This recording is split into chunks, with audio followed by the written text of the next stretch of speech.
আমরা কেন আহলে বাইতকে ভালোবাসবো? কারণ আল্লাহ রসুল সাল্লাল্লাহু আলাইহি ওয়াসাল্লাম আল্লাহর পক্ষ থেকে যে কোরআন নিয়ে আসছেন, সেই কোরআনের বিভিন্ন জায়গায় আহলে বাইতের কথা বলেছেন। দুইটা আয়াত প্রসিদ্ধ, একটা হলো সূরা আহজাবের 33 নম্বর আয়াতে, আরেকটা হলো সূরাতুশ শুআরা 23 নম্বর আয়াতে। এই দুইটা আয়াতে বিস্তারিত, এবং সূরা আলে ইমরানের 61 নম্বর আয়াতেও আরো বিভিন্ন জায়গায় আহলে বাইতের কথা বলা হয়েছে। আহলে বাইত কারা, এটাও আল্লাহ রাসূল সাল্লাল্লাহু আলাইহি ওয়াসাল্লাম স্পষ্ট করেছেন। আমি হযরত আলী, ফাতেমা, হাসান, হুসাইন, এই পাক পঞ্জতন, এই পাঁচজন হলো আমি সহ আহলে বাইত। ওদেরকে যারা ভালোবাসবে তারাই আমাকে ভালোবাসবে, যারা আমাকে ভালোবাসবে তারা আল্লাহকে ভালোবাসবে। আর যাদের অন্তরে জর্রা পরিমাণ যদি আহলে বাইতের প্রতি ঘৃণা থাকে, কোনো ধরনের ত্রুটি থাকে, দুর্বলতা থাকে, মনে মনে যে আহলে বাইতের প্রতি তাদের অনাস্থা থাকে, তাদের ব্যাপারে আল্লাহ রসুল সেটাও বিস্তারিত বলে গেছেন। কোনো মোল্লার ফতোয়া দেওয়ার দরকার নাই, কোনো খারেজির, কোনো নজদির ফতোয়া দেওয়ার দরকার নাই। আল্লাহ রসুল কি বলেছেন?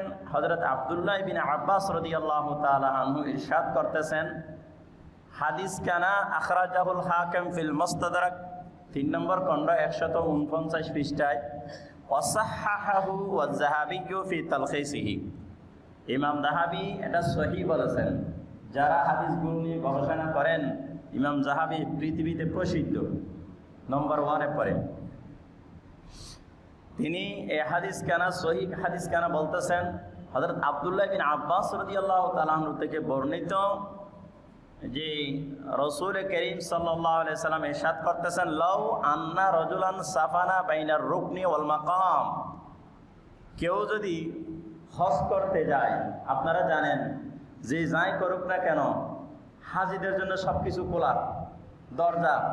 যাই হোক, যে যতটুকু সম্মান, যার যতটুকু আবদার, মেহমানদারিতে একজন হাজি গেলে আগের যুগে ঘরে ঘরে আপ্যায়নের ব্যবস্থা, এখন নাই, এখন বাড়ি গেছে। আপনারা যারা মুরব্বী আছেন জানেন, একজন হাজি যখন যায়, ইমাম সাহেব সহ, মুয়াজ্জিন সহ, মুসল্লি সহ তাকে বাড়াইয়ে দিত, একেবারে গাড়িতে তুলে এয়ারপোর্ট পর্যন্ত অনেক সময় তাকে এগিয়ে দিত।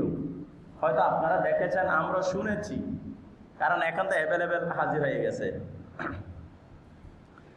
এবং সৌদি আরবে যাওয়ার সময় হাজিদের যে একটা মর্যাদা আছে, আই হাস, আর কোনো শব্দ নাই, তাদেরকে এত সম্মান।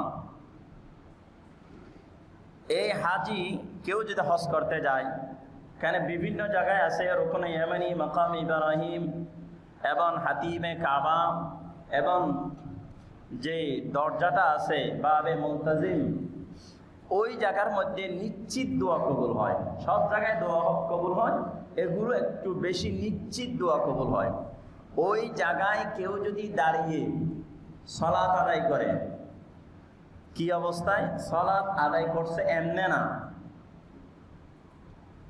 সেই ওয়াসামা, রোজা অবস্থায়, রমজান অবস্থায় যদি একজন বলে রোজা রাখে, তখন বলে ভাই একটু মেহমান হন, ইত্যাদি করেন, কত ইজ্জত করে রোজাদারের জন্য। আপনারা যে মেহমানদারিটা, পুরো বাংলাদেশের চিত্র, বিশ্বের চিত্র, মদিনা শরীফ, মক্কা শরীফ, রোজাদারের চিত্রটা অন্যরকম।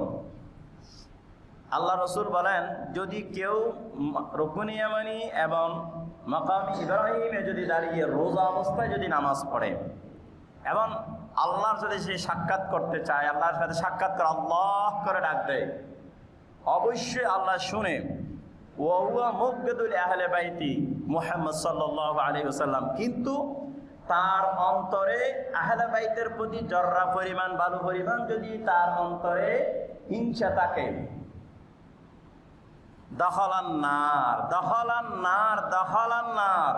আল্লাহ রসুল বলেন, তার হজ, তার রোজা, তার ফাকরি, তার দিনা কুলুক, তার ইবাদত, তার সিয়াম সাধনা, তার আলেম, তার মুফতি, তার মুহাদ্দিসগিরি, সব কিছু তাকে জাহান্নামে নিয়ে যাবে। সবাই বলুন নাউযুবিল্লাহ। আহলে বাইতের প্রতি ভালোবাসা এটা ঈমানের দাবি। যেখানে রসুল ফতোয়া দিয়ে গেছেন